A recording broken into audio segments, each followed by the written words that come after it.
no get another one, I go take and do waiting I love, waiting you love, oh. No be waiting I love, oh. Waiting I love, I go do what with all my heart, oh.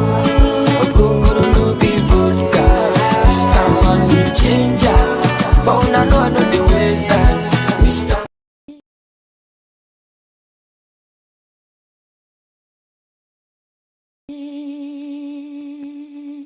You let it yum yum yum yum yum yum yum yum yum yum.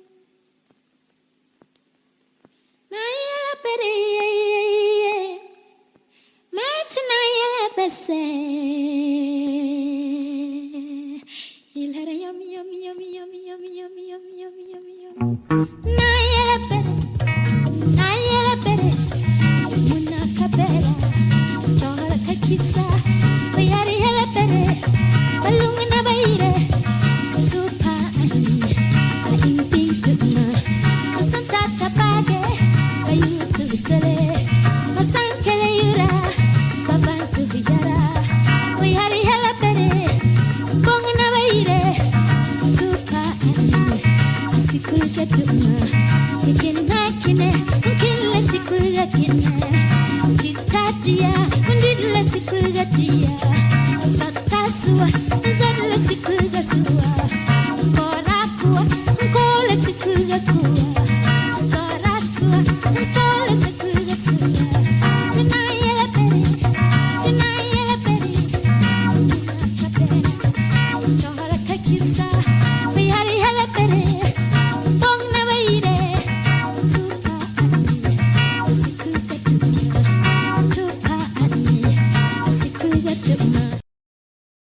That dream of studying and working abroad has been made much accessible to everyone, including you. So worry less about how you're going to get there, because we always make it happen. This is Stepfinders Ghana Limited. We offer a highly professional guidance and support system, both in your university and visa application process. Stepfinders Ghana Limited is a highly trusted agency of the University of the West of Scotland, one of the largest modern universities offering a range of academic, social, and sporting facilities. You can apply for undergraduate, master's and PhD in business and creative industries, education, social sciences, computing, engineering, physical sciences, health, and life sciences. Come through Stepfinders, and for your studies, you get yourself a laptop or a £500 gift voucher. Call on +233 598 4888 04. WhatsApp on +44 7404 711 049. Send us an email or visit our website for more information. Well, yeah, it's yet another Saturday afternoon, and we are here with Political Justice. We're reaching you from the diaspora. We all belong to all these high school WhatsApp platforms, and occasionally we have banters with our friends back home. And I remember a couple of days ago, there was a conversation on my high school WhatsApp platform, and one guy made a comment to the effect that we, those in the diaspora, do not seem to care about what's happening in Ghana because we're not feeling the hardship. And, one of my colleagues, took it personally and sort of retorted, saying that, what happens in Ghana affects us in the diaspora. I always say being in the diaspora is not an escape. We are so connected to happenings in Ghana that if there are hardship in Ghana, we are impacted by those hardships in so many different ways. And of course, the obvious is our pocketbook. And so I deem it a responsibility as well as a right as a Ghanaian citizen based abroad to comment on issues happening in Ghana, because we consider ourselves as a satellite office, right? We are intimately connected to Ghana, yet we are removed from her in a way that we can objectively analyze things happening in Ghana and then give our objective opinions about what's happening and perhaps proffer certain solutions to the problems that exist in our beloved homeland. And so this afternoon, that's exactly what we are here to do. we are here to talk about some of the, pressing topical issues that are taking place in our country. And in fact, this week, the most topical is the outdooring of the vice presidential candidate of the opposition National Democratic Congress, in the person of Professor Nana Opoku Agyemang. So this afternoon, we would be analyzing the speech, looking at some of the key issues or the headlines that came out of the speech, so to speak. So, but before doing that, I would like to introduce my panelist for today's show. I have Dr. Nee Okine, who is an assistant professor of actuarial science at Appalachian State University in North Carolina. And then the Venerable Zita Seshi, a sociologist based out in Canada. So today I have two panelists, and then they would be leading the conversation on the main topical issue happening in Ghana right now, which is Prof's speech. So panelists, you're welcome. Thank you. I don't know what I'm supposed to be discussing on my birthday. Today I'm a year older. I should be drinking some Moet and just relaxing and looking back on my life. But it's good to be here. This is what we call being an adult. When you have responsibilities, you don't take time off because it's your birthday. So I'm happy to be here, and I'm happy today we are talking about a woman and a woman's capability. So it's a full circle for me. Yeah. Well, I didn't forget your birthday. I was going to wish you happy birthday, but so yeah. But anyway, happy birthday, Zita. Thank you. Yeah, I'll try and have a glass of wine in your name. Happy birthday. Me? I thought you were going to say that. Give me your location, sweetheart. Let me say, come on. Do her momo. Do her momo. That's the new thing in Ghana right now. No, Zita don't need momo. Zita needs to be celebrated. I need momo. How did you know? Ghana knows me so well. Like, I'm the queen of momo. Like, once I touch in Ghana, I just say, guys, I'm in Ghana. Girls need momo to survive. I need momo. I have a momo account because I have a Ghana card. So, yeah.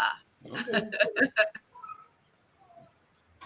All right, guys. So anyway, I will let our producer play as the videos. We have a couple of videos lined up from the speech, and then you play those videos, and then we would get into it. Although that is important, it is not so much about returning a competent president back to power. It is not even about producing the first woman vice president, historical and exciting though these are. It is not only about bringing the NDC back to power, although that is indispensable in our current circumstances. The elections ahead and winning them is about winning elections for a purpose. The purpose goes beyond those enumerated above. The purpose is the opportunity to heal our country again.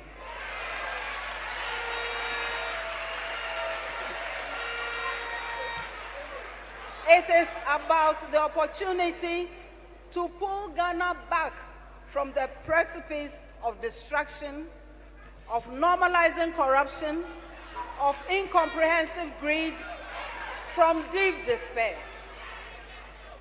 The election ahead and winning it for our party is about hard work and abiding sacrifice. It is to embrace everyone in building a Ghana that functions again. It is to work towards a Ghana where citizens have confidence and hope and are determined to regain their independence of thought and of agenda. We must work towards a Ghana that at the very least can feed itself. We know we can. In fact, today what do we hear? Is the promotion of ethnocentric elitism, which is masquerading as intellectualism.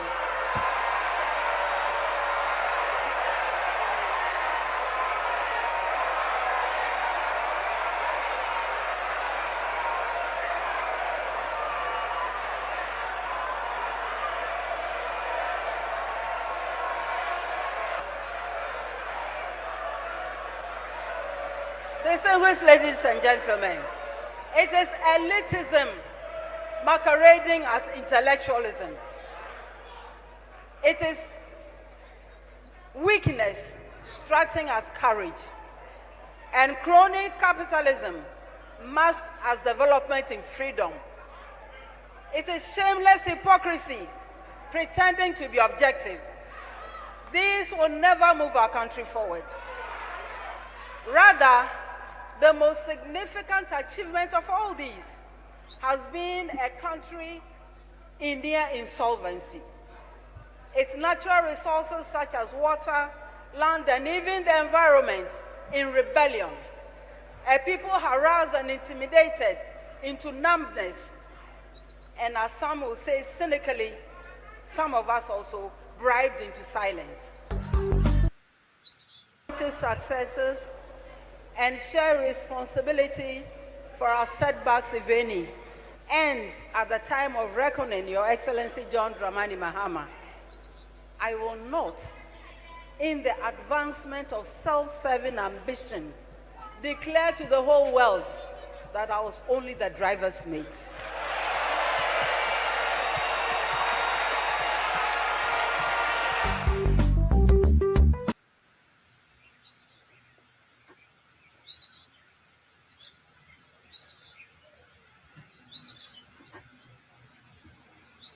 You are on mute. You're on mute.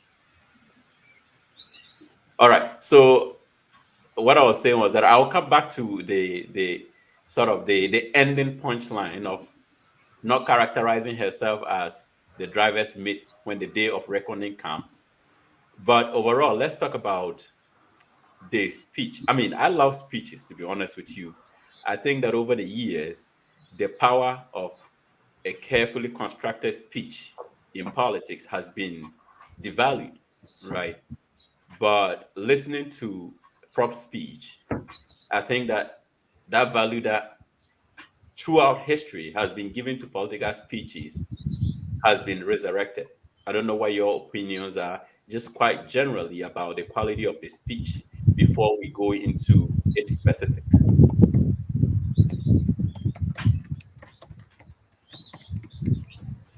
So Zita, you can take it before. Sure. I mean, overall, I think it was a good speech. I mean, she touched on a number of things, and I'm glad we would come back to that. She touched on touched on gender issues and how, you know, women in businesses should be given more lines of credit and supported. She talked about the ethnocentric elitism, which I thought was extremely important. She talked about infrastructure. She touched on the 24-hour economy. You know, she touched on also holding past politicians accountable if they come into power, and it is not a threat, it is a promise, and it is also not an act of witch hunting. So I think overall, I would say the quality was good. She decided to encapsulate a lot of the things that we would expect her to touch on. And so I agree with you to say that solid presentation. One thing that I also particularly liked is the fact that I feel she's beginning to hone in on her strength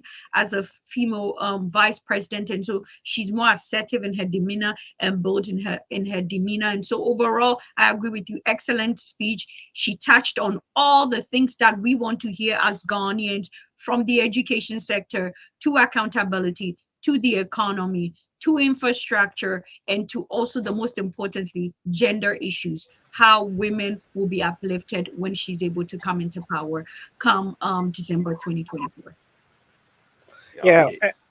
Yeah, Dr. Nee, quite generally about the quality of the speech. Yeah, no, the speech was great. I loved it. And for me, one thing that stood out to me was I don't know, maybe it's from her team, which I think was very good on their part, is the fiery nature of the speech. I don't know what advice she got. It was like, I'm coming to you, I'm talking to you. And I really like that. I, I've not seen, I didn't know her to be that way, to be frank. But this was very, I'm in your face, this is me, I'm here, I'm ready for the fight. And I loved it. She's like, I want all the heat, give it to me. And I like it. Everybody was getting theirs. And that was great. Yeah. So I loved it. Yep. Yeah. In America, we say, you want the smoke. Yes. But yeah, I absolutely agree. The overall quality of the speech was intact. And for me, I think in the past, right, and a lot of people have commented on this in the past, I think we've been carried away by Bawumia's credentials as an economist, and right, and so I would say over the past or over the period that Bawumia has been in the political scene, there's been this notion that a vice presidential candidate has to be an economist, right? And so when Prof. Nana came into the scene, I think somehow they didn't allow her express herself, to use her own qualities to lead her campaign, so to speak. And then Zita, you touched on that, the fact that somehow her expertise is becoming evident.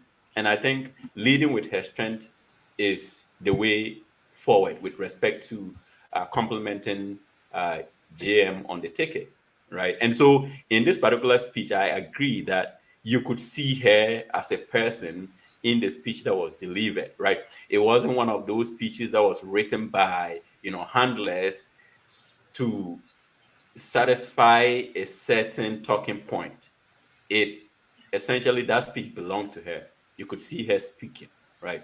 So I think, yeah, overall the quality was excellent, and the fiery nature of the speech, and it got a lot of people talking, right? And that's what political speeches are supposed to do. They're supposed to get people talking. And so, but then let's go to the very specifics of the speech, and then Zita, you may have already mentioned some of them, but if you want to go down that path, talk about the things that were the highlight of the speech for you, and then if we can dig deep into those. Sure, and also it's important that she got the women extremely happy. Some of us are on social media, and so we are looking at the impact on, of course, on the younger generation of women. And anybody who has been on social media this whole week will see this energy of women being excited about this speech, and just being excited that she is a woman, and she's standing in power, and she's speaking boldly. And so again, that is a sort of win for women as a collective, and just the way most people were happy about her delivery, and how her delivery, even though it was full of grace, it was also assertive. And so I just wanted to mention that most of the women across Ghana were extremely happy, and she is some sort of a positive role model to the Ghanaian women, and that's one of the positive sentiments that I gathered on the streets of social media this past week. But yeah, I wrote multiple things, but I'm guessing because today we're quite a small panel, I'll be able to come back and touch on a few things. But I think her talking about the issue.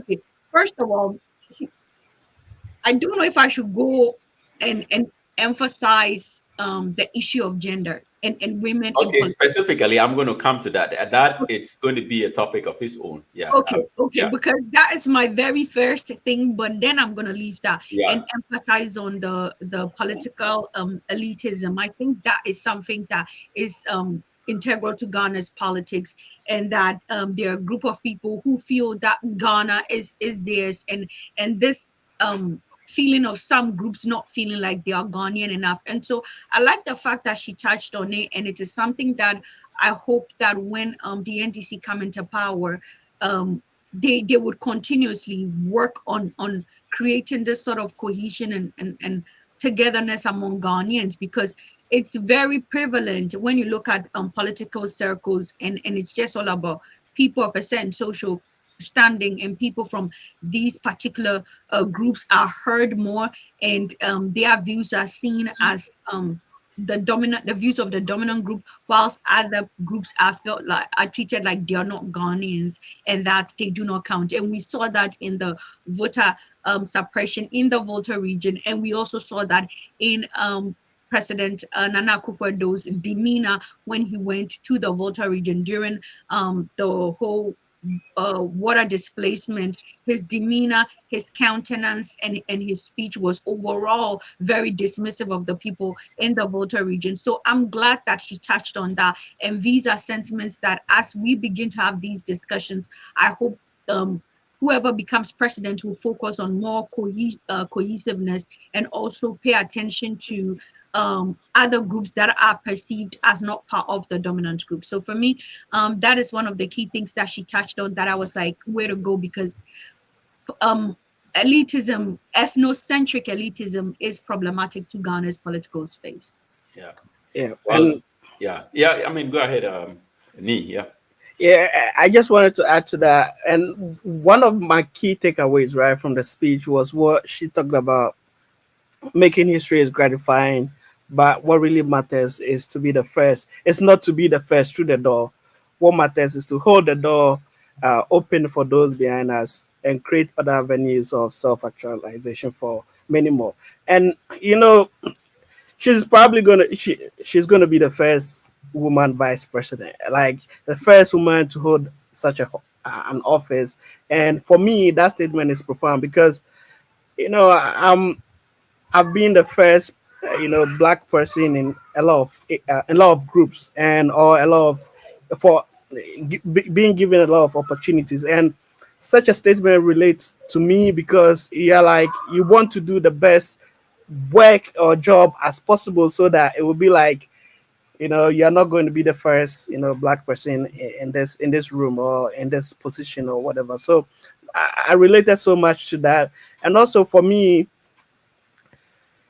it's not like I don't trust these politicians, but I really wanted to, or I want to trust somebody.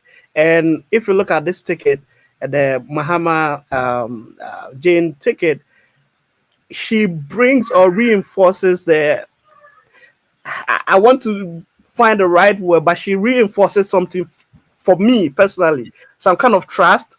We trust our mothers in Ghana and stuff like that, but I feel that she brings some different level of trust, and I probably don't have the right words for what I'm trying to say, but for me, she adds a lot more to the ticket than people give her credit for, and I really like that. Yeah.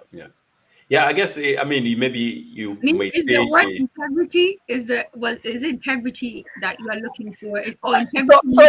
I didn't want to say integrity, but so that it would be like John Mahama don't have integrity. I feel, as Mahama said, like prosperity, will be good to him, and it's true, right? Now people really believe John Mahama more than they did when we had election in 2016 and even 2020 because they've realized the impact of the job he's done. So I feel he's gained a lot of credibility and integrity. I mean, among some Ghanaians. For Jane, I kind of trust her. I'm more pushed to give her trust because of maybe her past work and everything she's done so far. So I'm struggling to find the right word. I think I There's something there that that it's really good with the combination of them. Yeah. Yeah, I think I'm getting what you're saying. It might be something along the lines of a renewal of trust, right? Right. Because over Right. the years, we have very good reason not to trust politicians Yes, and not yes. take their word for it. And Yeah. we have a very glaring example at this moment in Ghana's politics, right? He whose name must not be mentioned, but we all know who he is, right?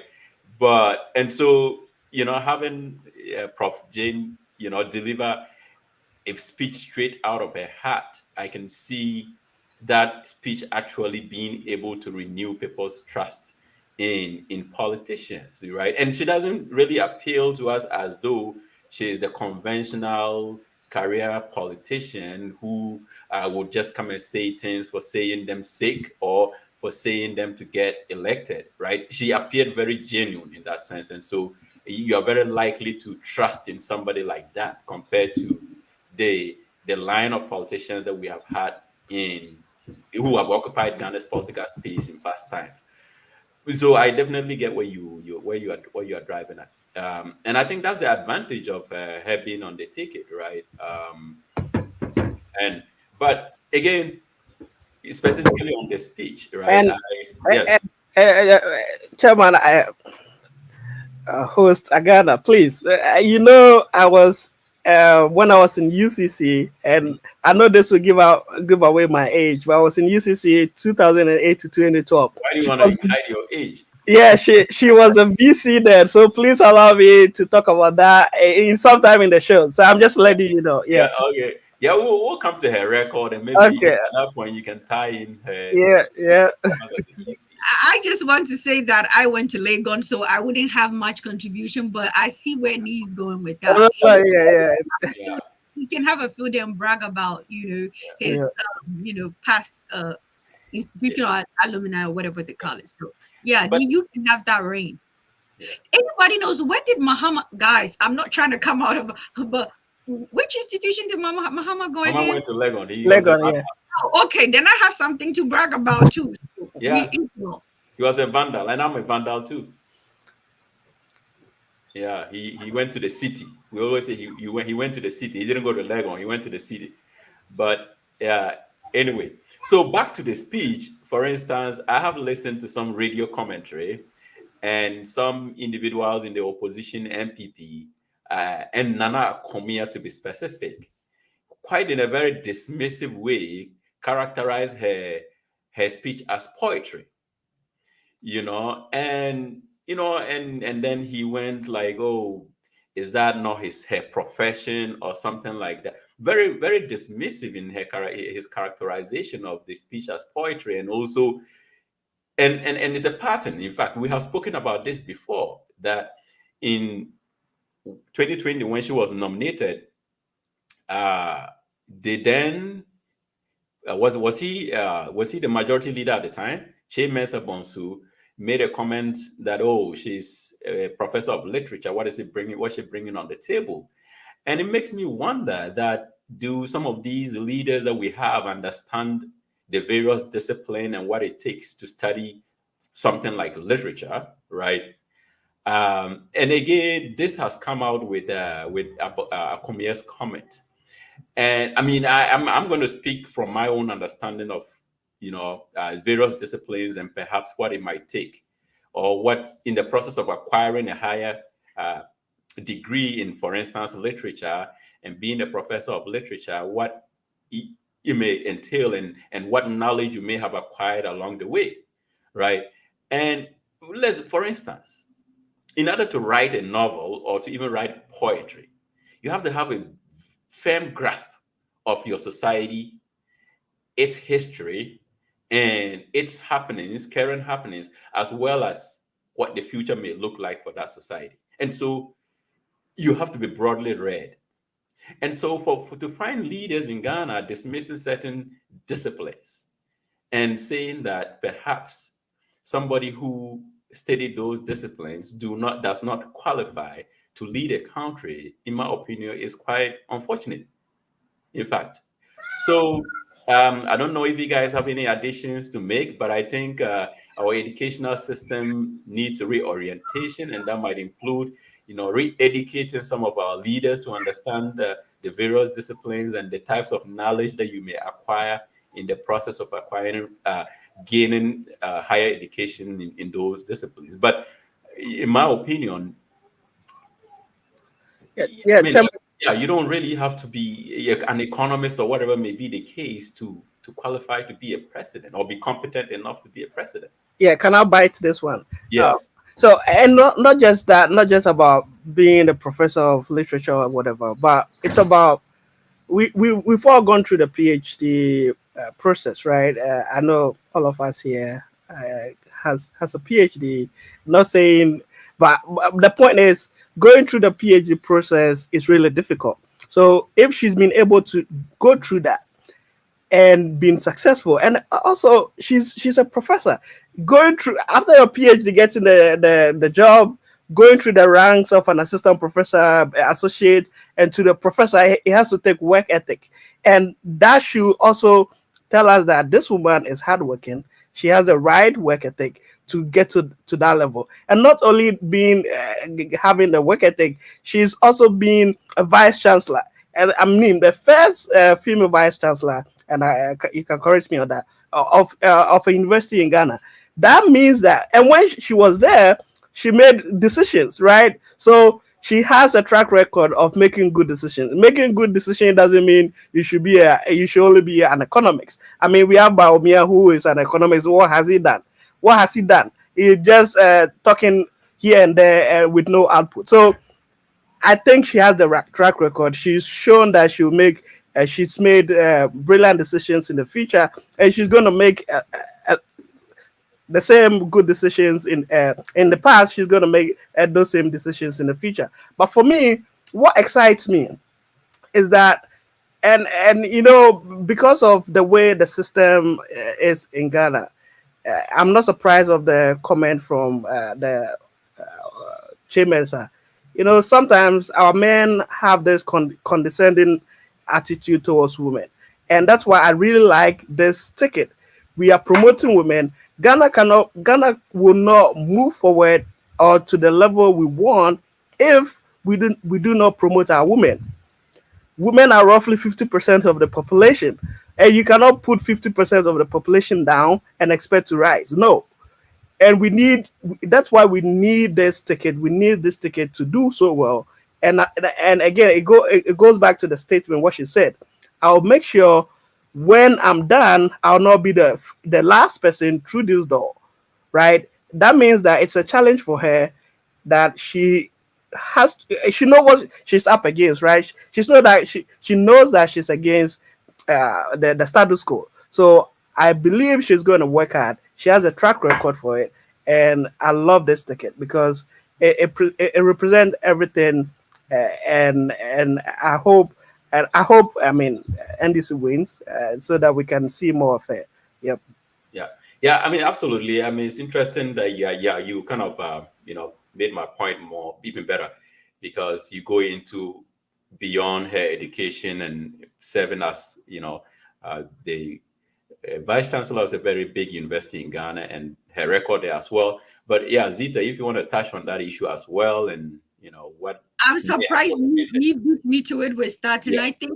I think what Nana Kumia, and of course in the past what Chairman has said, we all need to be honest with ourselves. It is patriarchy and sexism.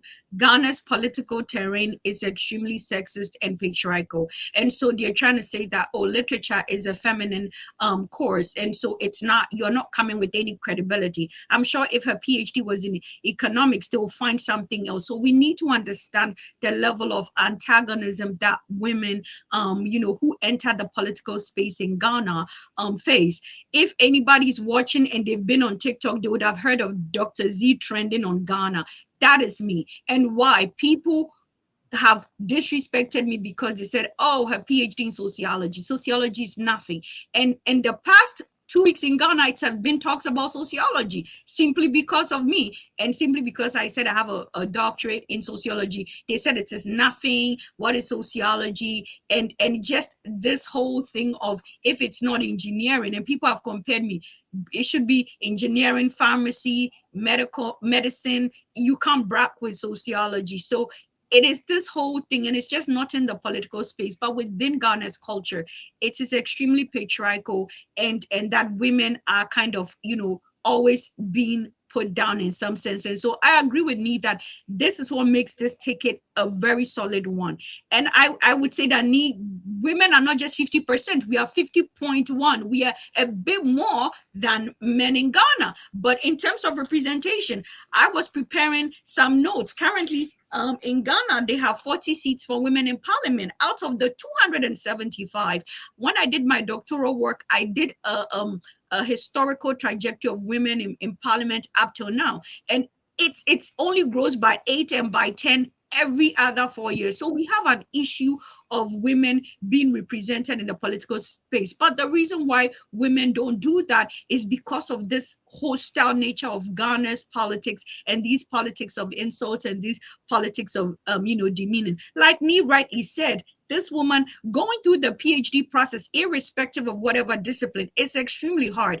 And as a woman who has a doctorate, I have to say it, we do it at a greater sacrifice. Like, we do it at a greater sacrifice of our biological clock, knowing that Ghana's culture define womanhood based on you being able to be married and you having a family. And so we do it at a greater sacrifice, and nobody should be downplayed for their credential. It indicates determination. It indicates perseverance. It indicates work ethics. And these are the transferable skills that Professor Nana Jane is going to bring on board. So I just wanted to say that this is just typical patriarchy and sexism in Ghana, and just a way to always demean women and make them feel out of space and make them feel like they have no contribution. And I hope and I pray she will win, because it is time for women to shine. And also, like I said, every woman in Ghana is, to a large extent, what I've seen on social media, is extremely happy, because we know what her win would be for us and the younger generation of women that are watching.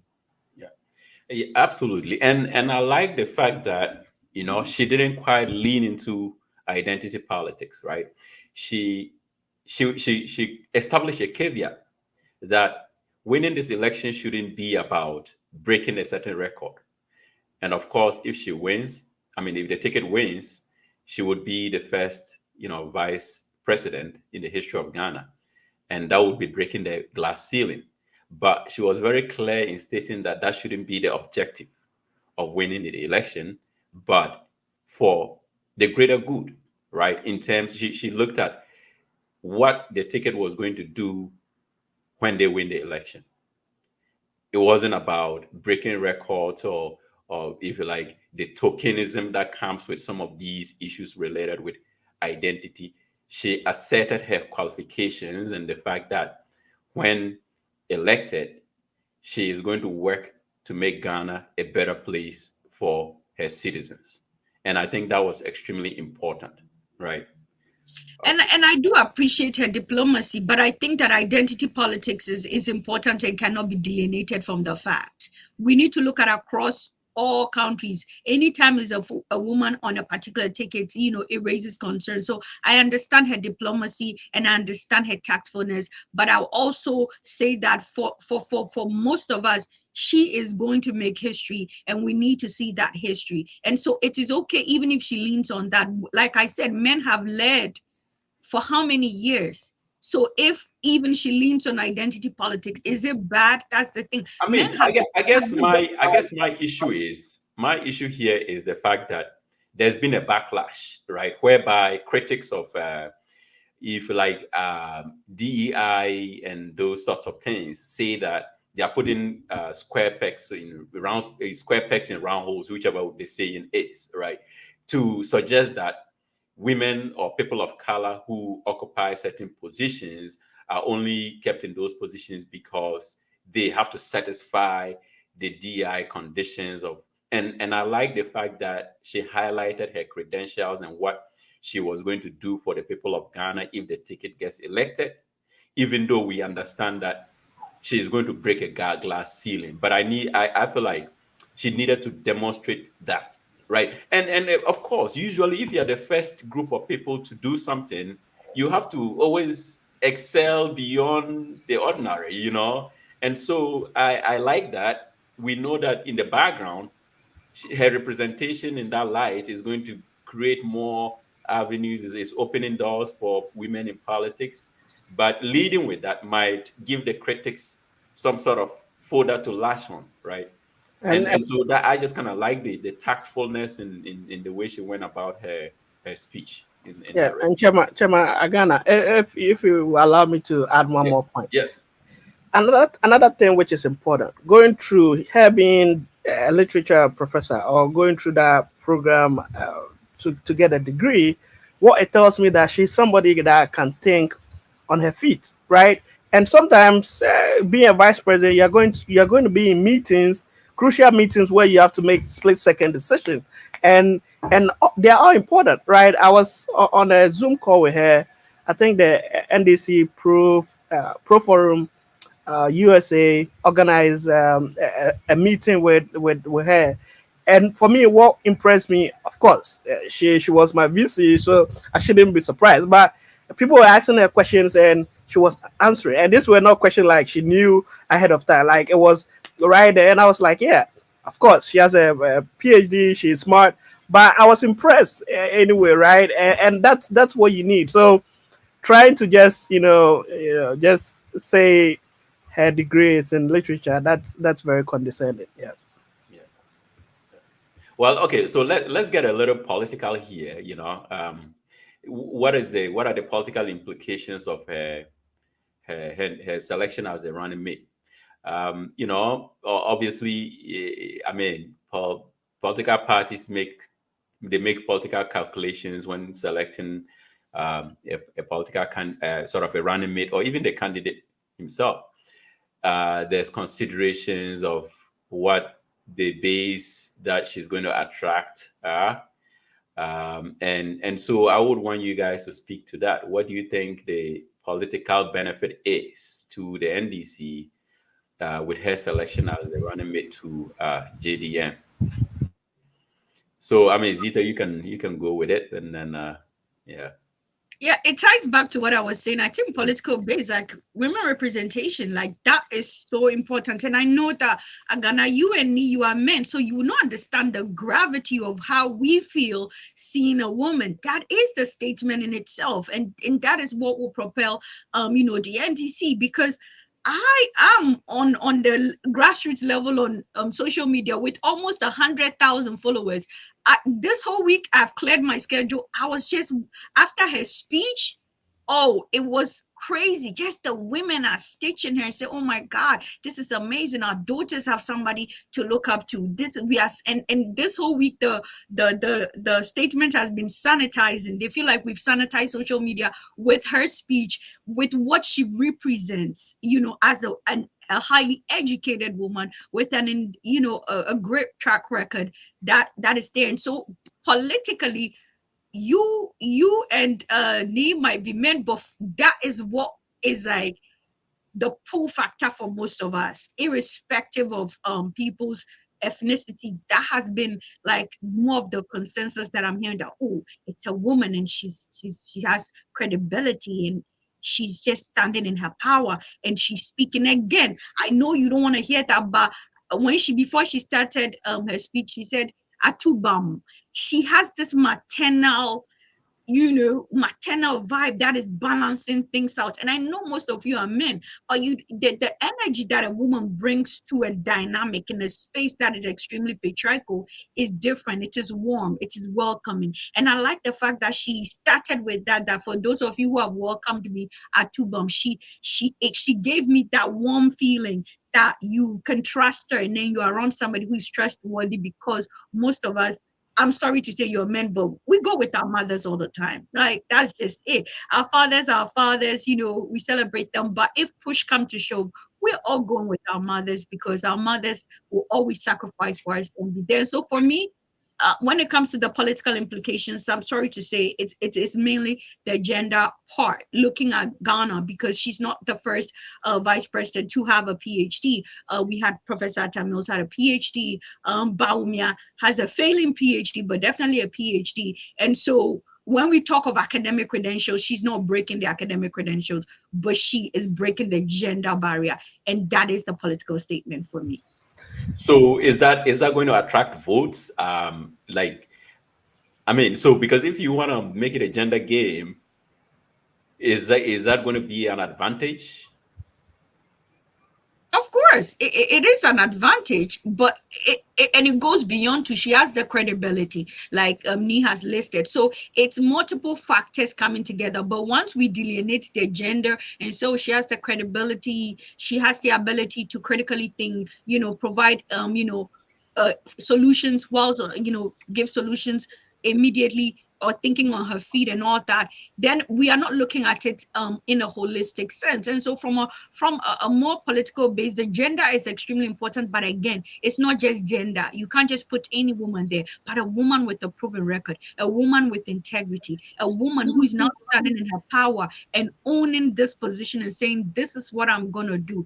I'm not making you, I'm not coming here to, when it is time for reckoning, I'm not going to say I'm a driver's mate. I will rise up and take responsibility for the leadership that I am part of. And so those are the things. And so for me, it's attracting, you know, she's won my vote mainly because I'm all for women empowerment. My doctoral work was on girls' education, so my entire body of work is towards women empowerment.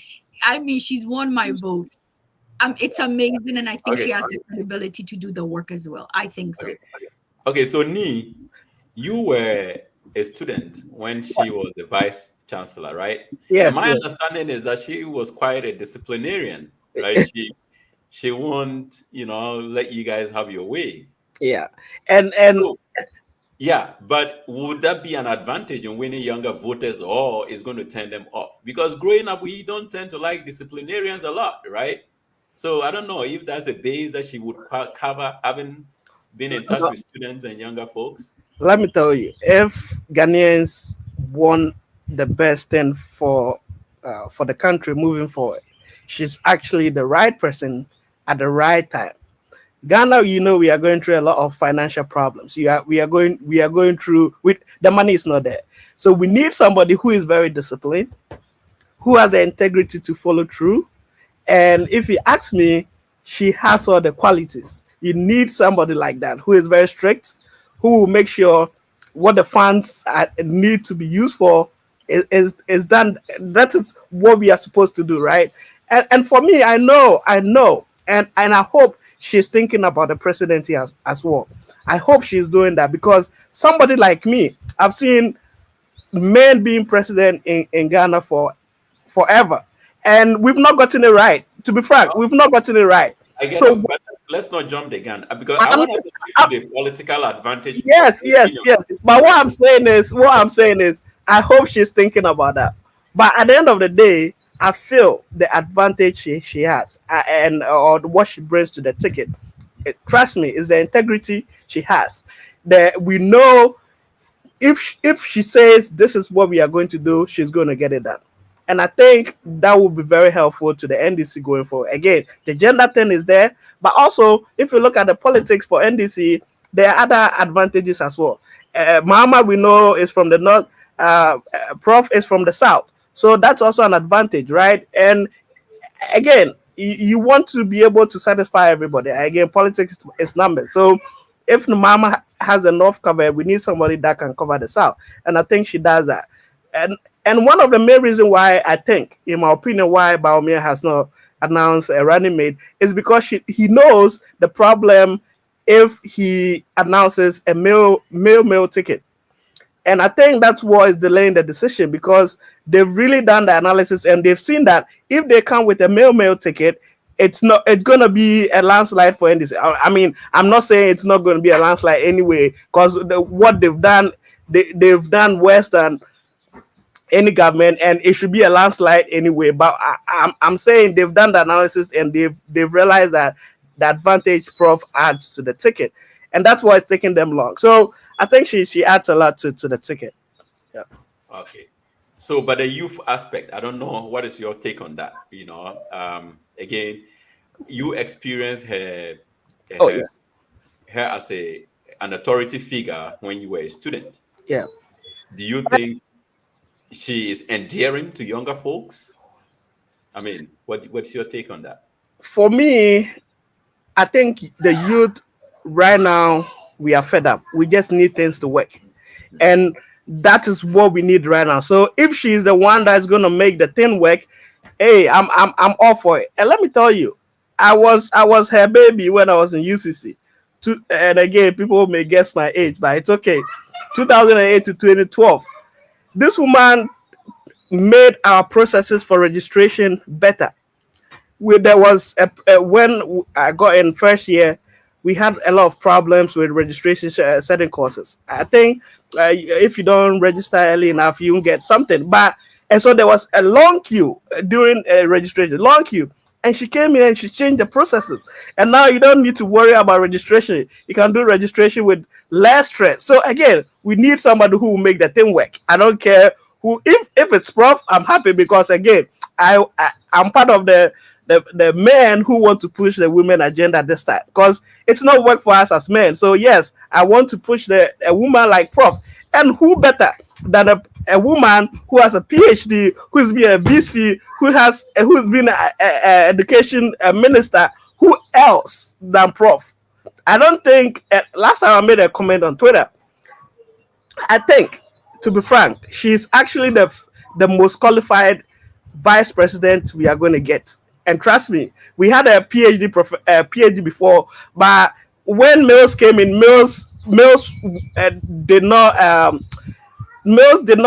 was not an education minister, so she has that over Mills, even though they both has a PhD, right? So she's probably the most qualified vice presidential candidate we have, and she's a woman.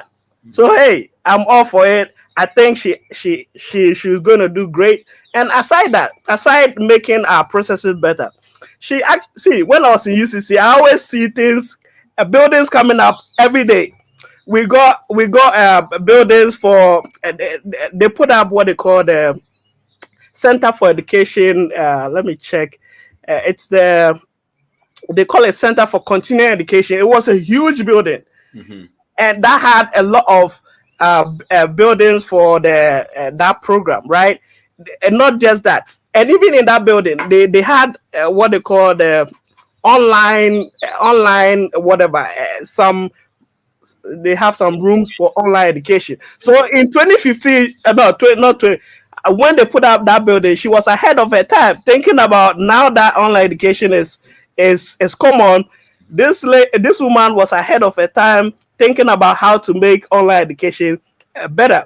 And not just that, they put out a lot of projects. Like there was one project close to the Snit area. It was called the Clubhouse, and restaurant for the staff and other things. So trust me, for me, I'm really excited because I've seen her work firsthand as a student, making my life better with registration and also making sure the university was run perfectly. And so yeah, for me, I think if we really want the job to be done, I think it's her. Trust me, it's her. Yeah. You actually drew my mind to it because talking about qualifications, right? Being the vice chancellor of a university is a big deal, right? A university as big as University of Cape Coast is a big deal. And I think that aspect of her experience is often overlooked. Yeah. Right. And it's very important that you highlighted it because I mean you are dealing with predominantly students who are like just gotten out of their parents' homes and they now have this freedom that they want to leave. I mean, I remember my first year in Legon and the turmoil that went on there in terms of water problems on campus, all kinds of issues. And having her run a university like that, basically that's a miniature country, right? If you're able to deal with all the moving parts of a university system, I don't think there's any other qualification more important than that to be. And Agana, trust me, she left the university better than she came to meet. And I promise you, I'm not saying that because I'm pro NDC. I'm not saying that because I'm saying that because that's the truth. She left the university better than she came to meet it. And that's all we want, right? We want her to meet and to leave Ghana in a better spot than she came to meet it. Of course, we need that person right now because the mess these MPP guys have put us through. So we need somebody who can pick us from this valley these people have put us through and bring us out of the hole. Yeah. All right. I mean, Zita, if you have any additions in that direction, I mean, Nee has led us into the record, and so we can just go down that path. Yeah. Yes, Nee has gone He's around. fired up. He's fired up, and again, he has he was a student under Professor Nana, so he's better positioned to speak on these things because he's been able to have that encounter with her in terms of experience, her leadership, and so he's best poised to speak on those things. But I just wanted to say that in terms of the youth, we need to understand that there's a growing nature of a different kind of youth. I think there's a more progressive thinking in the Ghanaian space when it comes to young people. And so a lot of Ghanaians are frustrated because of the failure of the Akufo-Addo government and the Bawumia government. You know, those duo has really instilled a lot of disappointment in the youth, and so the youth are looking for change. And so when you talk about how attractive she is to the youth, I think she positions herself well. And again, you might think I'm overplaying gender, but that concept of we trust our mothers and the, you know, it is really going to work in her favor, because the young people are frustrated, and at the end of the day, when you're frustrated and you go home, you seek comfort with your mother, you don't seek comfort with your father. And so I feel like she would appeal to the youth quite well. Not everyone, but I think the broader base of Ghanaian youth that are very progressive in their thinking, and most importantly, they are looking at ideas and looking at track record. I think she would appeal to those people, and her political attraction, or what she will bring to the table for the NDC is quite strong. So we shouldn't downplay that. Yeah. Okay. Yes. All right. So, okay, we'll come to the gender question and also tie in with the driver's mate comment. So I would like our producer to play the full video for us, and then we can delve into that conversation. Entrepreneurs must have access to capital for the entire sector to boost their businesses. And that is why we will actively pursue the establishment of a Women's Development Bank to primarily nurture and grow women-led businesses. Women must become millionaires too, shouldn't we? We must become millionaires too through hard work, as our men do. We do not need hands out. We need hands up. Women of Ghana are capable of managing that bank 100%. The bank must take care of small-scale businesses or tiny-scale businesses to give them credit. And I'm talking about those who are hawking or people whose businesses do not depend on huge capital. I envisage a board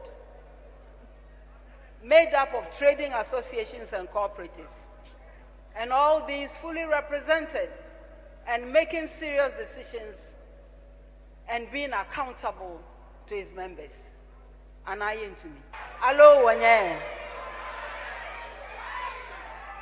And the world knows what we do with our resources when women prosper. We hardly leave our children behind. We hardly leave the wider families, including the men, behind. There is better stability at home. There's better peace at home. Most will demand less chop money, so the girls should clap for us.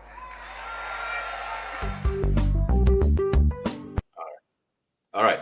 So, I mean, that, you know, commentary right there, that is a very loaded one. It has so many dimensions, right?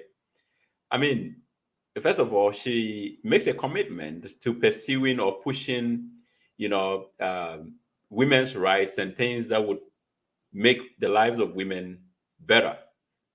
They don't want handouts, right? She's making promises.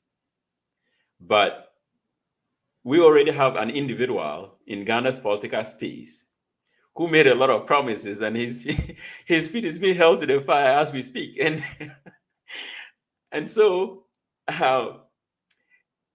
is she treading on dangerous ground by making promises? Or you think that this is something that is straight out of the hat and that she would keep that promise, right? And that tomorrow she's not going to come back and tell us that I wasn't in charge of the wheel, but I was just a driver's mate.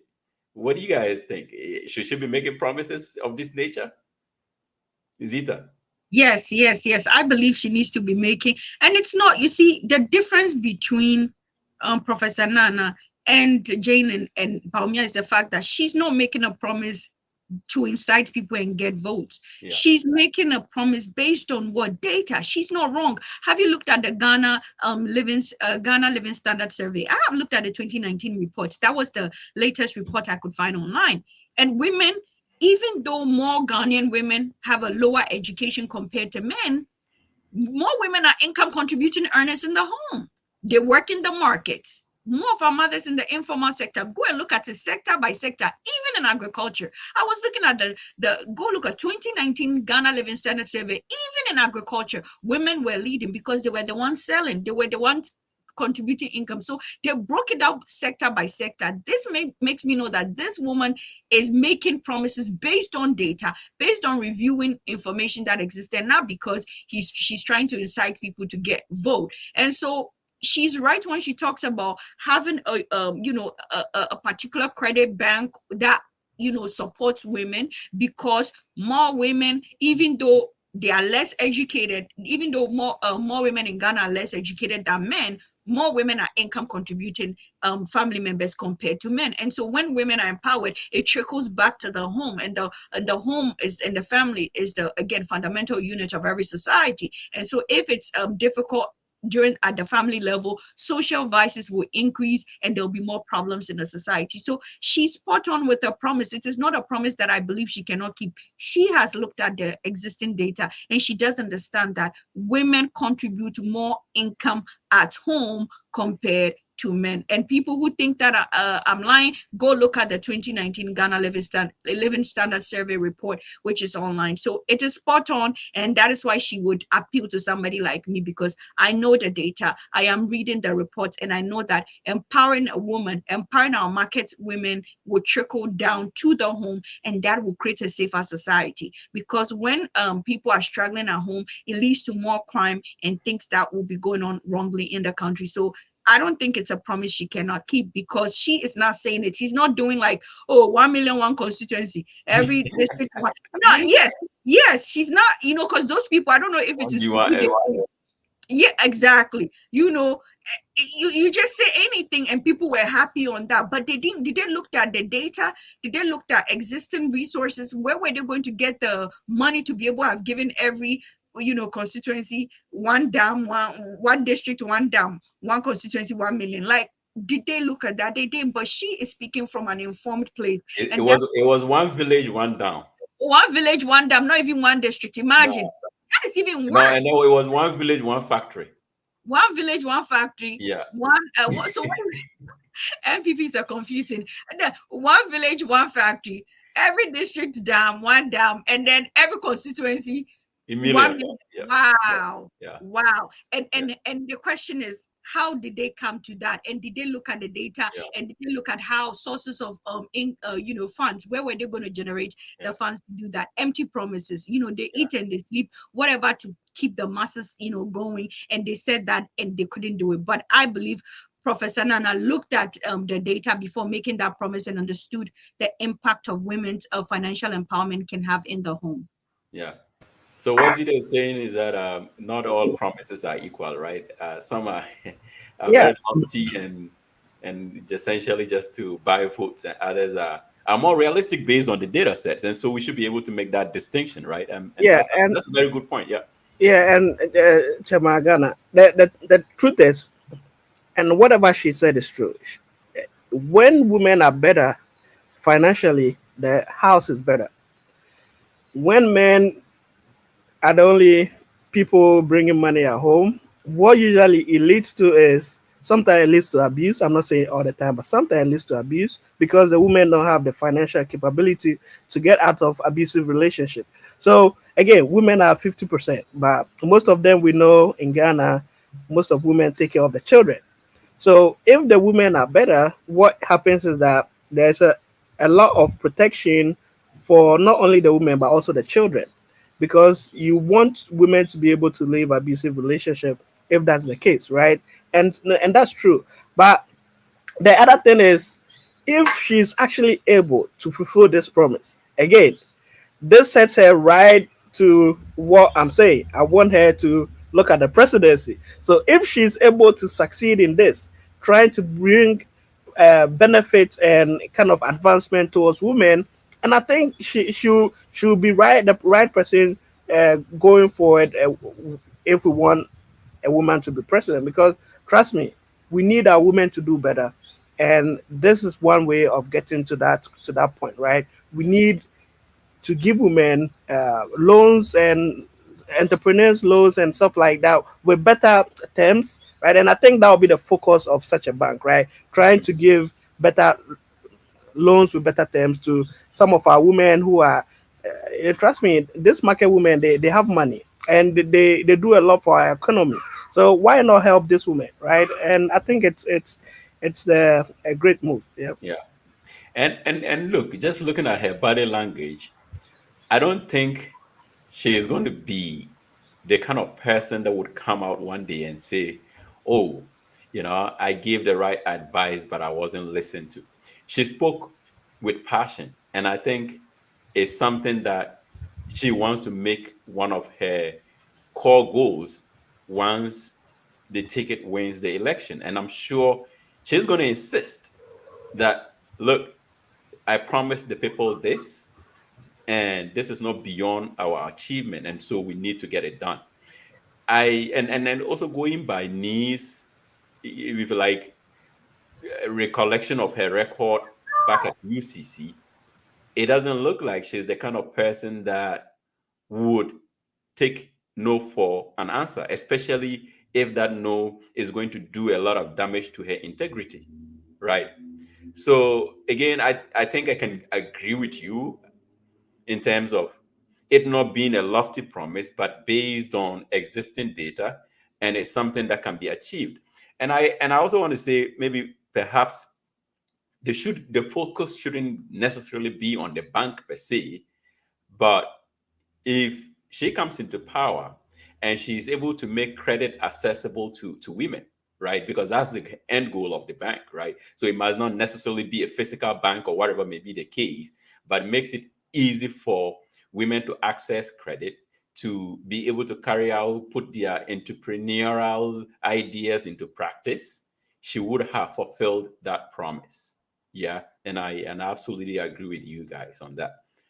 And But Yes. I think that no, I think that a specific bank should, the one she called Women's Development Bank is the right goal. It's all about Okay. sustainability and long term. Let Yeah. us remember that when people leave office, then different government takes over, things change. So I think she's looking about a sustainable plan and a sustainable policy that will seek to serve women. And Mhm. and again, the way women's especially in the informal sector, the way their business works is different, and different rules need to be created around credit for women who peddle in such businesses, trade different forms of trade. So I think that she's spot on with having a women's development bank that will specifically target women in the informal sector and have lines of credit for them so they are empowered and positioned well to give back to their family. So I don't think, because if it's credit, we already have a lot of credit systems in Ghana, right? But it's all about, she's thinking longevity. She's thinking about a proven record, something that should be remembered for, just like the way we remember President Mahama for very unique things. I think that it is something that she will be remembered for in posterity. So I think it is spot on, and I agree with that. A women's development bank for the women in Ghana. I like that idea. Okay. All right. I don't know if Nee has anything. Do you have anything to add to that? no, But no, what I just want to add is on the lighter side, and I think we've not spoken about that, but she was looking beautiful. I like her dress. yeah, The dress was nice with a shoulder thing, and I think that was a good touch to that too. Yeah. okay, that's good. I mean, yeah, good presentation is nice. So, but let's go to her record, because I've seen MPP commentary on this, and some people have brought up certain things that they claim to be her record while she was a minister for education, right? For instance, they talked about the cancellation of the teacher trainee allowance, and so I think that's what comes to the top of my mind. And I think there was something related to feeding grants, which we, for that, I can dismiss it because that's a perennial problem. Every government has encountered delays in feeding grants. And so, I mean, we don't even want to go into that, considering the status of the free education now. But I think the prevailing issue about her so-called, if you want to call it a bad record, is the idea that she foresaw the cancellation of the teacher trainee allowance. And so I don't know if you guys have a response to that, and how do you dismiss such a claim? I mean, Nee or either of you can go for it. Yeah, okay. So for me, what I know is that when she during her tenure as the Minister of Education, a couple of things happened, right? She she was she headed the idea of upgrading some of the colleges of education into full-fledged tertiary institutions, and also we know some of the polytechnics were also converted into technical universities, which are all great moves, right? And at the end of the day, if that has been done, then the allowances which were paid to students of these institutions, which actually limited the number of students that could enroll because they had some caps of students they could enroll. What happened was that now they replaced the allowance with loans. Yeah. Because that's what university students get, right? Because I'm sorry. Neil's son is in the background. That's fine, you know. So that's what I got a loan Yeah. as a student, right? So that's what the university student get. So at the end of the day, when the allowances were cut, it was replaced with a loan. And what actually that did was that it allowed a lot of enrollment, because now you don't have the cap on the enrollment, and that helped everybody. I mean, MPP talk about high number of enrollment when they talk about free SHS, and this also increased enrollment. So I don't understand why they think it's a bad move. And of course, when they came, they are not even able to pay these allowances. So I don't understand what their argument is. I actually feel it's a more sustainable approach. And again, as a country, we should be willing and pushing for policies which are more sustainable, right? Why should university students get loans and some other group of students get allowances, right? It doesn't help anybody. And if these loans is actually helping more people to have access to education, why are we speaking against it? And of course, you came and you were able to pay. So what's the argument? Yeah. Okay. Yeah. Zita, do you have anything to add on that so-called record?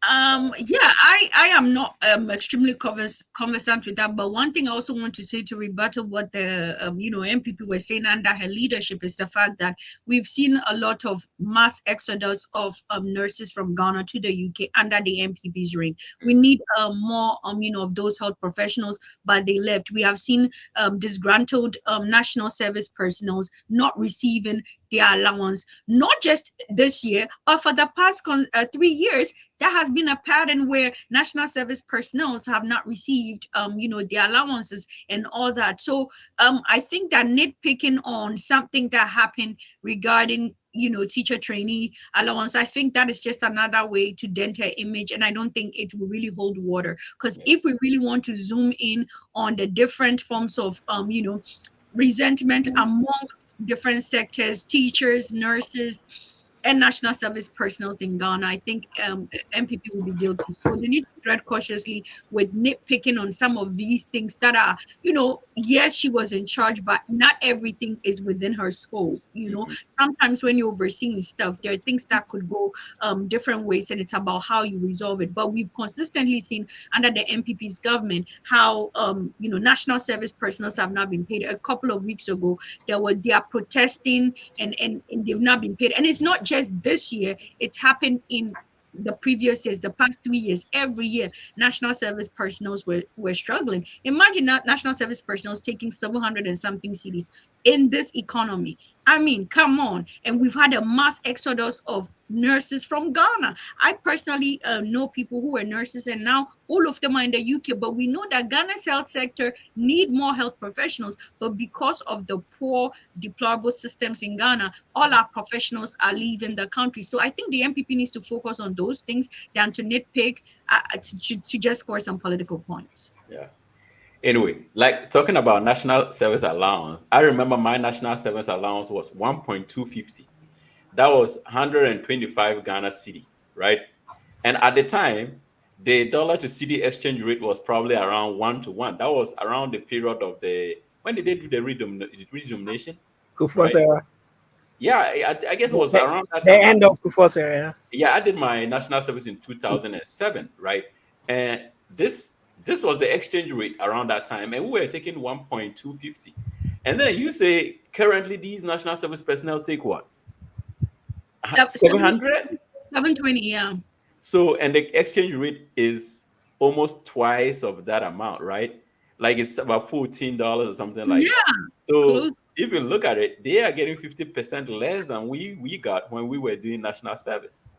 To a large extent. And on top of that, they are actually not paid in time, right? But we can reserve this national service conversation for another day. But coming back to the teacher trainee allowance thing, I mean, I guess there are certain things that are always as a result of structural changes, right?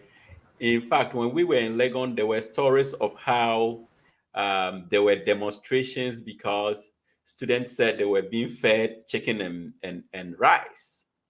Because at this time, university students were fed 3 times a day. And I remember there was one time one of our professors in class made fun of us and said when they were students here, the inner rooms that we are fighting over, right? In Legon, there were inner rooms, right? And he said the inner rooms that you are fighting over, those were balconies when we were students. And then we would have our dinner and then come out there and take fresh air with a toothpick, taking the meat out of our teeth after being fed in the dining hall.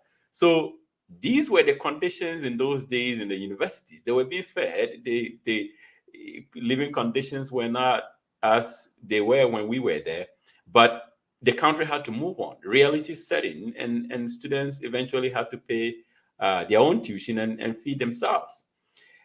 But so I think the teacher trainee allowance was one of those things where, the time had come where students had to bear I don't know what is in terms of being fee payment and all. I don't know the details of that, but I think they had to get to a point where you didn't have to give students allowance to go to teacher trainee college, right? And even that, they said the certificates were upgraded. They were no longer the diplomas that were awarded at the end of the education, right? And so it was a higher certificate, right? So, I mean, I think those were structural, but I mean, to think that that's the only thing they can latch on to say that she didn't achieve during her tenure as education minister I don't think it's a big deal. And Chama, the actually the funny thing, right? So, and I'm not cutting you yet. What is MPP's biggest achievement? Free SHS. That's their biggest achievement. And under whose tenure there was the progressive free SHS? It was Professor Jane. She introduced the progressive free SHS in 2015, and which helped a lot of poor people. So this policy was the seed of the free SHS program. And the idea of the policy, of course, is to make, target the poor, help some of the poor families, which made so the idea is to some fees such as the examination fees, library fees, some fees of the education were removed for a certain, almost like 5,000 students, right?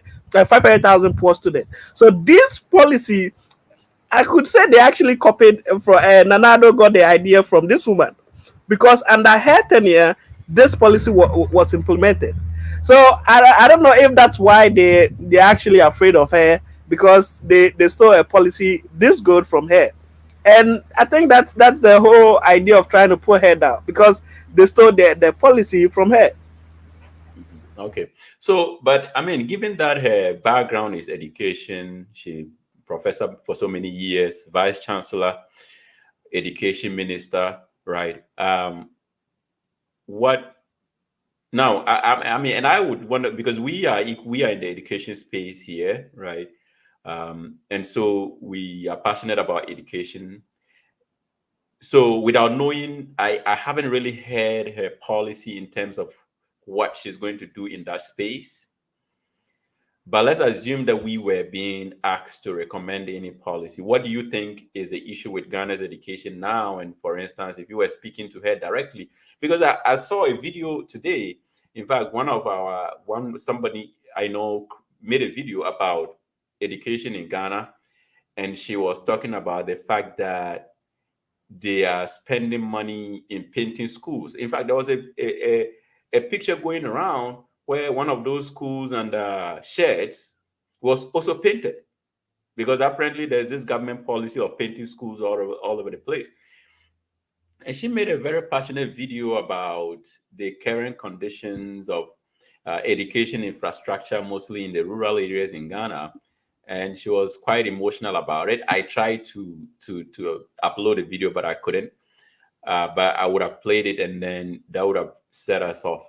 But what would be your position on education, especially having somebody who is that would be her playground? What would you recommend? Right? Yeah. I think she touched on education in her speech. Okay. She tied it to the 24-hour economy.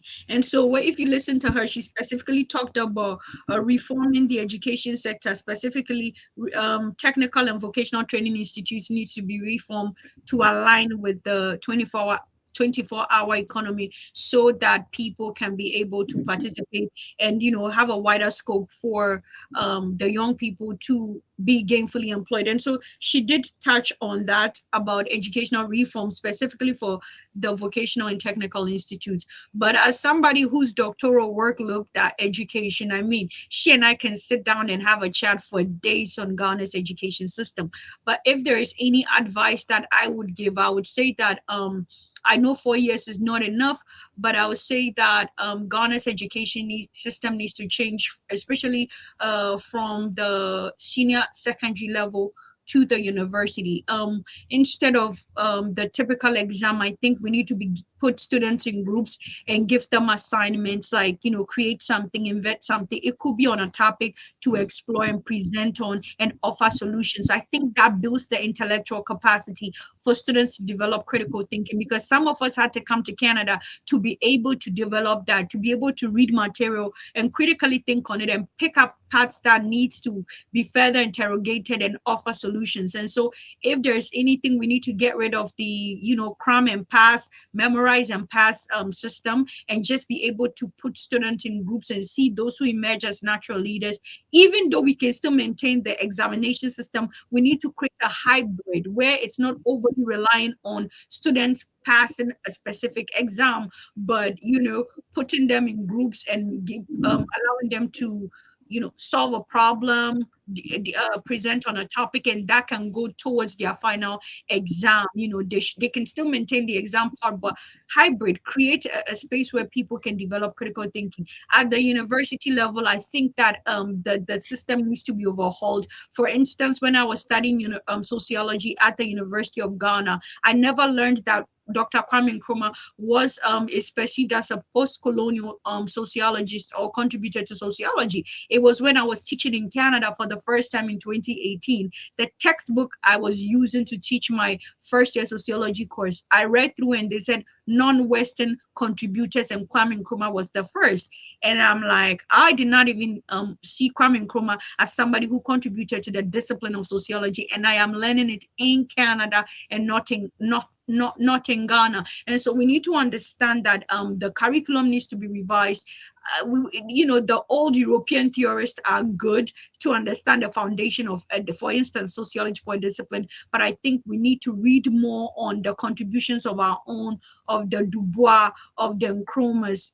Decolonize education. right? Yes, decolonize education, use the right word. Exactly. I talk about that on my social media a lot. Decolonize education and also tie it to our immediate economy. You cannot go to University of Ghana, study agriculture, and you're in the bank working as a teller. We need to have knowledge application and, ability to apply knowledge. And that is the missing gap we have in Ghana. We don't have knowledge application and we don't even produce knowledge. Let's be honest. The system doesn't allow people to do different forms of research to produce knowledge, much more to go to the next phase of knowledge production to knowledge application. So these are my the few things that are on top of my head. But if I could sit with her, we will go through my dissertation and I'll have more suggestions to offer. But I think she did touch on education in her.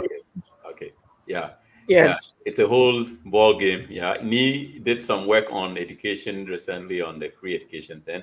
But before you come in, when Zita was speaking about like the rote method of education where students memorize and go write exam, there used to be this professor famous in Legon who would tell students that when your colleagues were dropping, where were you? He was famous for failing students, and so if you stayed in the class longer and exam came and you didn't perform well, and at the end of the semester you go like, okay, why did I get this grade? He would tell you when your colleagues were dropping, where were you? So he took pride in a few students actually passing his class, but I need your contribution towards education, and what would you say to her? So to be frank, and I feel based on her experience and what she's already done, what I'm going to tell her, and probably I have one or two things to say, but what I'm going to tell her is that continue doing what you've done. Because when she was Minister of Education, she actually increased the capitation grant, which means more funding for basic schools, right? So she should continue with that, increase funding for this basic schools. She is actually the mother of free SHS. So try and find way to solve the problem of this free SHS. She's the mother. She introduced a policy. She was the first person to introduce it. So she should try and solve the problem with that policy. And when she was Minister of Education, she helped upgraded these colleges into universities, meaning what that means is that they'll get more funding. She helped put up infrastructure in all the big universities in Ghana. Legon got theirs, Tech got theirs, UCC got theirs, and she actually helped establish the Center of Biology and Infections, and that was actually helpful during COVID-19. Again, she was ahead of her time. So what I'm trying to say is, I could say one or two things to her, but I think this lady got her thing going. She knows what she wants. She's ahead of her time. And again, earlier on, I mentioned about the College of Education at UCC having online programs. That was way back, and now online programs are kind of everywhere. So I'm saying this lady is ahead of her time. So I'm just going to say, being a student in the Ghana education system, what I can say is, I think when I was a university student in Ghana, we didn't have evaluation system for our professors. I know the professors may probably fight her on that, and that goes to what Chairman you were saying. We need to, and here a student will evaluate you, and it may affect if you are doing something good, the student will say it. If you are doing something bad, the student will say it. But it looks like in Ghana, who are you as a student to evaluate your professor? So, but I feel they should find a way, and I'm talking about the university here, they should find a way to have some kind of evaluation system in there. I know that the male professors will fight her, but I think it's something that should be looked into. And also, these days, the world is becoming more data analytics and stuff like that. So, and IT. So if they could help these institutions to help students to train in those areas, and I think there are a lot of ways to do that, but basically we should help the institutions keep up with the trend that's going on. Yeah, if I recollect, I think she mentioned something along those lines. Yes. So our time is coming up, but There's a final video that I want our producer to play for us, and then it will take us to more of the political realm of this conversation. Independent as to disregard the people who validate your Okay, existence. I don't think the video started. It's playing from yeah. Electoral Commission, I address you directly.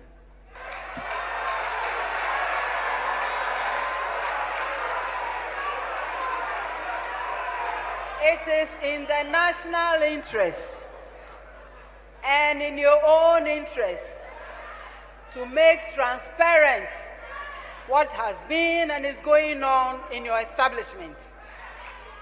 The truth will not be suppressed. You cannot be so independent as to disregard the people who validate your existence. It does not happen anywhere. Easy. A word to the wise is in Asen North.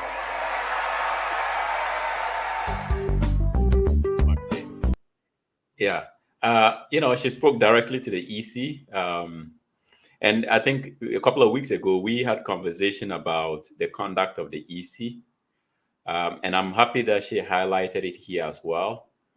Without a transparent and, reliable election system, our democracy will come to nothing. And I think it was a good word of caution. I don't know what you guys think, but yeah, what's your take? Me, you can take it. No, and I've been saying that I love the nature of the speech because she touched on all the important sectors. And this election, the EC is trying to insert itself in a way that we don't want, right? EC should be careful on the tangents they are going because again, it's in their best interest that the election is free and fair. So whatever is going on with this missing election equipment, they should be careful. And I like that she touched on that. And as I said, I hope she keeps this fiery nature. I hope because it looks like the disadvantaged people will say against her is that a woman is soft, whatever. And I think this speech put to bed some of those concerns, but I hope she keeps it going. She fights because it's gonna be a tough battle, and I want her to be ready to with the gloves on to give punches. And I like that she gave one punch to the Electoral Commission. I think that's the right way to go. Call the spade a spade, call people out, and I think that's what she did. So I really like that part. Yeah, Zita. I definitely agree with Neil on that. I liked the fact that she spoke directly to the Electoral Commission to realize that a lot is at stake for the upcoming elections, and this whole issue of missing equipment and all that will not fly. And so I like the fact that she took an affirmative stand. For me, when it comes to this whole issue of the political implications, it's the fact that she spoke about accountability, that you are not independent. Okay. That responsible accountability is extremely important. And I like the fact that she centered that she is not above accountability, that when people bestow trust on you, you owe it to them to be accountable. And that is something that we have not seen the NPP do. And so that was the highlight for me. In as much as she touched on the Electoral Commission issue, for me, the central thing was about the accountability and how people in political office should not work as if they are above the law and they are not accountable to the people who voted them into power. And for me, that was extremely important. And I like the fact that she emphasized that. Yeah. It's interesting that you bring that up because, the speech was so loaded that it just has so many different issues that were brought up. And in fact, I quite remember the accountability bit, and I think I intended for us to talk about it, but, just by the sheer amount of content that she gave in that speech, we probably, it escaped me. But she specifically said that she and John are going to make sure that when they come into power, past indiscretions by political wielders of political power are going to be brought to book, right? They are not going to, play with kids' gloves when it comes to holding politicians accountable for their actions while in power. And I think that was a particularly telling moment, right? The fact that she was bold to call that out, because I've heard a narrative along the lines that politicians, even incoming politicians or incoming, wielders of power, usually are afraid to call out their predecessors or even hold them accountable because they themselves intend to commit the same crimes. So when they do that, they are essentially sabotaging their own fortunes, so to speak. So I like the fact that she stood on such a platform to really highlight that and say that they have made a commitment to hold people accountable. Look, time is not going to permit us to recall there's so many, indiscretions or malfeasances that have been committed by, members of the current government. I mean, and so if they really live up to this promise, I think, Ghana can only get better. But I like the fact that she brought that up, right? So, yeah. And she specifically said that it is a promise, and that's the word she used. She specifically said that it's not a threat, it is a promise. Yeah, exactly. Yeah, there's not. I quote her verbatim. So it's important that she's centering accountability, and I also like the fact that she said it's a promise and not a threat, because you know how people will go with political witch hunting, but we know there's been a lot of indiscretion in the MPP government that it stinks. Like the level of malfeasance and gross corruption and just gross disregard for the ordinary Ghanaian, it's just baffling. So I'm hoping they win, and I hope she keeps this particular promise that, it is not a threat, but they need to hold people accountable, because politicians are not above the law. Politicians owe it to us to make sure that whatever trust and responsibility we have put in them to govern us, they are doing it with integrity and with dignity. And so I like the fact that she said this is not a threat. We are not threatening the opposition party that this is what we are going to do when we come into power. It is a promise, and that we will make sure that those who have engaged in any form of indiscretion will be brought to book. I like that. And again, I like that posture. Because she's asserting herself and creating some of individuality about who she is and how the kind of vice president she will be. Yeah. And the truth is, some people will vote for NDC because they want accountability. They want this current government to be accountable for whatever they are doing, because we all see the mess and everything that's going on, and somebody should be held accountable. So this promise, trust me, will get some people to vote for NDC, and I hope they do keep this promise. I mean, we recently saw that one of somebody that was responsible for Maslock was jailed, right? That is good. So we know a lot more mess has gone on in this government, and we want people to also face the law. I mean, return some of the money, or the money, or go to jail. We want that. We want to see that, because trust me, corruption is why we are where we are as a country. So if there will be a way, and that's why it saddens me when I hear, sometimes Anas had a video out where these judges are taking goods and things as gifts, and not do what they are supposed to do, because the court system is the only system that can bring some kind of accountability in all this political process. And if you hear news of some of them doing certain things, it saddens me. But I hope and pray that we can at least get some accountability going, so that these politicians will know they cannot take the country for granted. If they do, trust me, if they don't do what they are supposed to do, the money that's meant for the funds that's meant for building roads will not be done.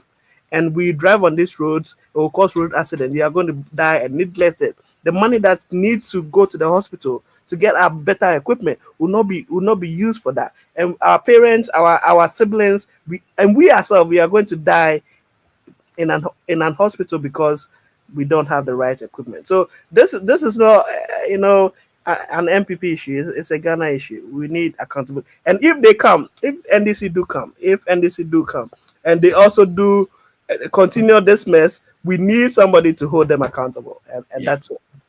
Yeah. So look, the actual fact, there's been a conception about the concept of democracy.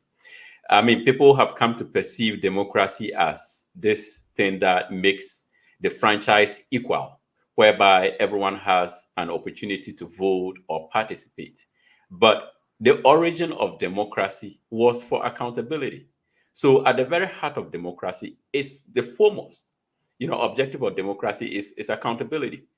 So if you lose sight of that, and then you focus on the fact that every 4 years we hold elections to change power without concentrating on the accountability ideal of democracy, then you cannot characterize yourself as a democracy, right? So without accountability, you are not practicing democracy. Maybe we have to find a different name for that. But I think over the years, the justice element, the equality element of democracy has kind of overtaken its origin. And I don't want us to go into the details of the origin of democracy and how it came about and the purpose for which it came about. But just for short, without accountability, you cannot characterize your system of government as a democracy just by the mere fact that you hold elections and then everyone has the opportunity to exercise the franchise and then you switch from one party to another. That is not democracy. In fact, even if we're going to go by that definition, Ghana, we cannot say is a democracy because Saul happened, right? The people of Lepe, Santro Kofi, Apafu, what the other one was Lolobi, right? 4 communities were disenfranchised. As we speak today, they do not have a representation in parliament. And she said that in her speech. That is a huge sacrilege. Like that should never happen in a democracy, right? If that happens, in fact, the only alternative left is to hold the election one more time. You cannot leave out the whole people. That's just not. So again, if we want to go to the equality aspect, again, Ghana's democracy would suffer on the basis of what happened in the last election. And I think that word of caution to the Electoral Commission was in the right place. And I also think that the NDC as a political party has to take these issues seriously, right? The issue of this missing biometric equipment. And I've heard people say that it's possible that they could be used to register voters without the knowledge of the EC. And, if that happens, who knows, yeah, but I mean, I would like us to wrap up, if there are any closing remarks, if you guys have any things that you want to highlight before we call it a day. Yeah, that's up to you. Yeah, for me, I just want to say, I know Prof. Jane is in the minority class when it comes to the politics. She's female, she's a woman, so she's minority. And so I know she has to be on her A game to be where she is today. I know she's very competent. I know she has the integrity. She brings a lot of goodwill to the ticket. And what I want to say to her is I pray for her because she will need it. She will need prayers. And I pray that whatever brought her, God brought her, whatever she believes in, I know she believes in God, but that God should order her steps and take her to where I think she needs to be. I feel she needs to be the vice president just for, even if not for her policies, but for representation. I feel it's very important. And I hope she gets victory, NDC gets victory, and I wish her well. She doesn't know me, but I truly wish her well because I've been a big fan of her. Yeah. Be careful invoking the name of God here because Zito is a former Christian. No. I'm a former Christian, but I'm tolerant of other people's beliefs. I mean, I would say I'm spiritual, not, because we have to decolonize Christianity as it is practiced in Ghana. But I definitely side with me. This is a win for all women. And so, in as much as I know our chairman at Ghana doesn't want to lean into the identity politics, I definitely agree that she is in the minority when it comes to, being a woman in Ghana's political space. So a win for her would change history. A win for her is that every girl in Ghana can dream of someday holding such a level of such a high level of political office in Ghana, and we need that. We need that. It's about time. Men have been leading for so many years, and we've not seen anything. So it is our time, and she is the candidate. And I believe she and Mahama together is the best. Measure we can ever find to deliver us from this current sham. So for me, I wish her well. As a gender advocate and a feminist, I'm excited, I'm following, and if I could actually vote, I would definitely, without thinking about it, she will have my vote 100%, simply because I want women to win, and I want every girl child in Ghana to see what is possible if they also dare to dream. All right. Well, ladies and gentlemen, it's been a lovely conversation as usual. The time flies by so quickly whenever we engage. And to our viewers, thank you for joining us this evening. I want to give a special thank you to Benjamin Wayo Mahama, who is cross-posting our show on his platform. We thank him very much. And again, we invite you to join us again next week, 2 p.m. Eastern Time. I think in Ghana time that would be like 7 p.m. or 6 p.m. I don't quite. Yeah, 6 p.m. Yeah. 6 p.m. Yeah, so 6 p.m. Ghana time. Join us to do justice to the trending or the topical issues in our dear country. So have a good rest of the evening and your weekend as well. Bye.